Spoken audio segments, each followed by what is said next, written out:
सुंदर भोलेनाथ के आराधना करत है नागिन कन्या उलूकी कुमारी 12 बरस ले आराधना कैसे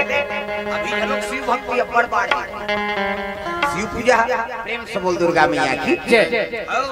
दिया बरैया नहीं रहा शंकर जी के मंदिर में अभी जब ले कोरोना है तब ले इतना दिया बरत है वो शंकर जी चर्चा रहा ऐसे पशुपतिनाथ वाला किसान के दिया शिव जी कहते संभाल लड़ भैया चरचरा वो पानी कांजी वाला है बेचारा यहाँ आगे बार में तब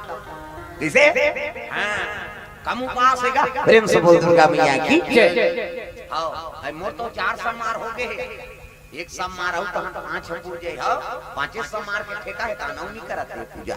और भगवान के पूजा जीवन भर के का कौन के नियम वाला गारंटी बता देते 5 समार और 16 समार ला दादा जीवन भर पूजा करे प्रेम से बोल दुर्गा मैया की जय। जैसे अब कते दिन खराब है ते मोल बता समारे के पूजा करना है ता नाम दिन बैला खा अरे सोचना रे भाई कई ठन लग पंडित मन बिगाड़ा प्रेम से बोल दुर्गा मैया की जय। कई ठन चीज ला पावन मन बिगाड़ देते 5 समार लेते उपासना रबे तहन हां 5 समार में अनुष्ठान करवाबे पूजा करवाबे ओकर हो गए खर्चा पानी है नहीं एक जन के